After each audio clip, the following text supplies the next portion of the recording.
Halo, apa kabar semuanya? Pasti baik ya. Bertemu lagi sama Miss Anneke di SMP Kristen Kalam Kudus, Malang. Hari ini kita akan belajar tentang apa ya? Biar tidak penasaran, ikutin terus.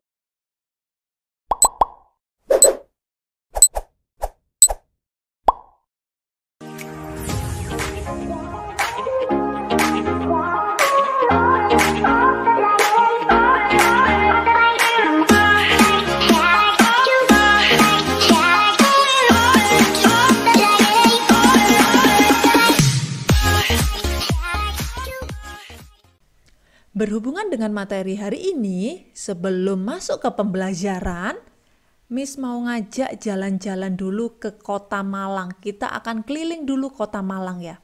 Yuk, ikutin. Kota Malang adalah sebuah kota di Provinsi Jawa Timur, Indonesia.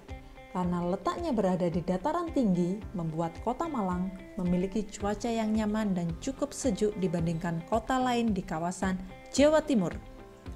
Kota terbesar kedua di Jawa Timur ini memiliki julukan beraneka ragam, seperti contohnya kota wisata, kota militer, kota sejarah, kota apel, kota dingin, dan kota kuliner.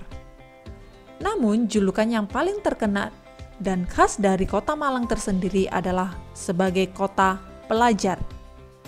Julukan tersebut memang terbukti banyaknya sekolah dan universitas yang berdiri di Kota Malang. Kota Malang juga memiliki berbagai objek wisata, mulai dari wisata bersejarah seperti candi, museum, wisata religi, hingga wisata liburan.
Ketemu lagi.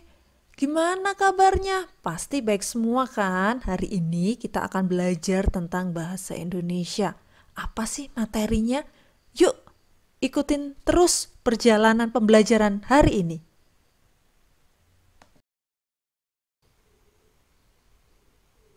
Nah, seperti janjinya Miss tadi, hari ini kita akan belajar tentang bahasa Indonesia, terkhusus buat kelas 7.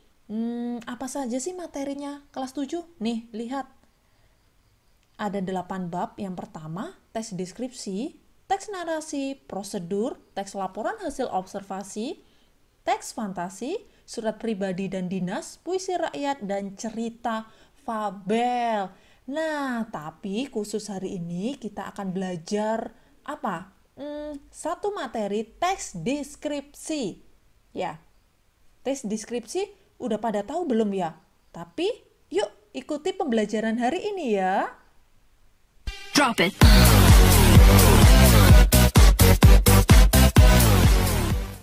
Nah, pada nungguin ya. Yuk kita lanjutkan pembelajarannya. Sudah pada tahu belum ya tentang deskripsi? Definisinya sudah ada yang tahu? Hari ini kita akan belajar definisi. Apa sih definisi itu? Definisi dari tes deskripsi.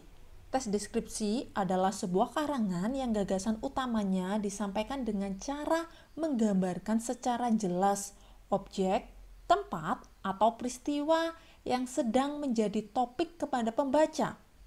Sehingga pembaca seolah-olah merasakan langsung apa yang sedang diungkapkan dalam teks tersebut. Sementara dalam Kamus Besar Bahasa Indonesia, bahwa teks deskripsi sebagai pemaparan atau penggambaran dengan kata-kata yang diuraikan secara jelas dan terperinci.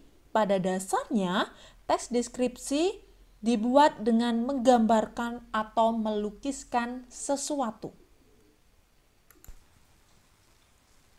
Masih pada semangat nih untuk belajar tentang teks deskripsi? Tadi belajar tentang definisinya. Sekarang kita ke struktur teks deskripsi. Sudah ada yang tahu belum ya? Ada berapa ya strukturnya itu? Mana? Sudah ada yang tahu belum? Sepertinya masih pada berpikir ya. Strukturnya ada 4. Apa saja ya 4 itu? Nih, kita lihat. Strukturnya ada 4. Ada judul sampai kesimpulan. Kita akan bahas satu persatu ya. Yuk. Struktur teks deskripsi ada 4 bagian. Yang pertama, judul. Judul untuk menggambarkan isi teks. Yang kedua, deskripsi umum. Berisi nama objek yang dideskripsikan, lokasi, sejarah, makna, pernyataan umum lainnya tentang objek. Yang ketiga, deskripsi bagian. Berisi merinci bagian objek, dapat berisi apa yang dilihat, didengar, atau dirasakan oleh penulis. Dan yang keempat, simpulan. Bagian penutup yang berisi kesan dari penulis tentang hal yang dideskripsikan. Setelah belajar tentang definisi teks deskripsi dan strukturnya, sekarang ke kaidah kebahasaan teks deskripsi. Tadi kalau struktur ada 4 ya, tapi kalau kaidah kebahasaannya ada berapa? Udah ada yang tahu belum ya? Daripada penasaran, yuk ikuti kaidah kebahasaannya. Kaidah kebahasaan teks deskripsi. Yang pertama, menggunakan majas untuk menggambarkan secara jelas atau konkret. Tahu majas? Majas adalah gaya bahasa. Konkret berarti sesuatu yang menggambarkan secara jelas. Dan yang kedua, menggunakan bahasa yang membuat pembaca itu seolah-olah bisa melihat, mendengarkan, merasakan hal yang dideskripsikan, berarti berhubungan dengan panca indera. Yang ketiga, menggunakan kata ganti orang. Kata ganti bisa disebut juga sebagai pronomina. Kata ganti ada kata ganti orang pertama, kedua, ketiga, tunggal, dan jamak. Dan yang keempat, menggunakan kalimat rincian. Fungsinya untuk memperjelas teks deskripsi sehingga pembaca tidak merasakan kebingungan ketika membaca.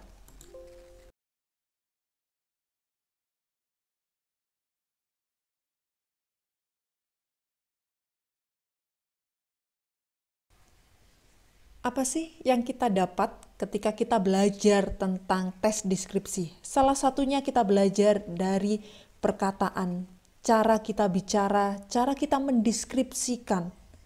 Seharusnya kita belajar sesuai dengan kebenaran firman Tuhan. Jangan pernah berhenti untuk belajar dan terus semangat sampai mencapai tujuan. Nah, itu tadi pembelajaran tentang Bahasa Indonesia kelas 7. Semua pada paham kan? Pasti, karena sudah mengikuti dari definisi, struktur, kaidah kebahasaan.